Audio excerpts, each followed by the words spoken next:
สบายดีอเล็กชีวิตทูเด้อสำหรับตอนนี้กาถือโอกาสในการมาอวยพรเป็นวันสำคัญที่จะมาฮอดนี้นั่นก็คือวันที่8 เดือน 3วันแม่หญิงสากลนั่นเองซึ่งตอนนี้เองอเล็กก็อยากบอกฮักแม่ก่อนเนาะซึ่งว่าแม่นี่ก็เพิ่นเฮ็ดให้อเล็กประทับใจตั้งแต่แรกเกิดจนถึงปัจจุบันให้ทุกอย่างที่อเล็กพอใจที่สุดเลยและพร้อมนั้นแล้วก็ถือโอกาสนี้ในการอวยพรแม่หญิงทุกคนในประเทศลาวนํให้เพิ่นจงมีสุขภาพแข็งแรงประสบผลสำเร็จต่อหน้าที่เวียกงานเนาะแล้วก็ขอให้เพิ่นมีความสุขที่สุด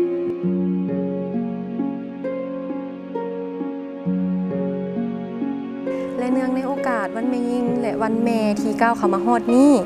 มีเองก็ถือโอกาสนี้อวยพรให้กับแม่ของมีเองเนาะและแม่ของทุกๆคนจงมีแต่ความสุขกายสบายใจเด้อสุขภาพแข็งแรงและอายุหมั่นขวัญยืนอยู่กับลูกหลานแบบนี้ตลอดไปเด้อและมีสัญญาว่ามีจะเป็นลูกที่ดีของแม่เป็นคนดีของสังคมและมีจะให้ทุกอย่างให้แม่ภูมิใจและมีความสุขแบบนี้ตลอดไปและอย่าลืมเด้อไผลูกทุกคนอย่าลืมกลับไปกอดแม่บอกฮักแม่เนาะและอย่าลืมกลับไปหาแม่อยู่กับแม่หลายๆเด้อมีฮักแม่เด้อ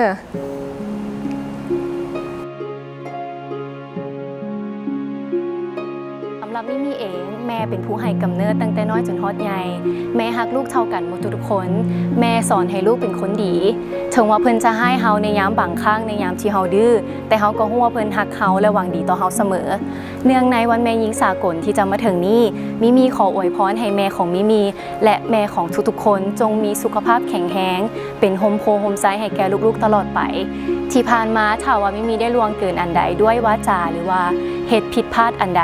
มิมี่ขอโทษมาณที่นี้ด้วยมิมี่อยากจะบอกแม่ว่ามิมี่ฮักแม่เสมอและตลอดไป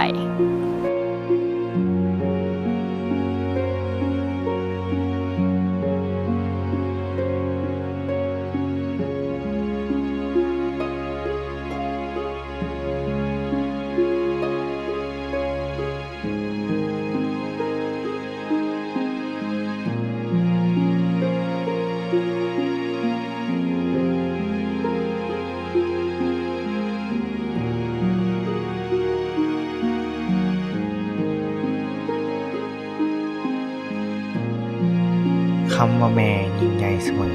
พวกเขาจงภูมิใจที่ได้เกิดมาเป็นลูกแม่กอดแม่และบอกหักแม่ยูนิเทลให้ชีวิตที่สดใส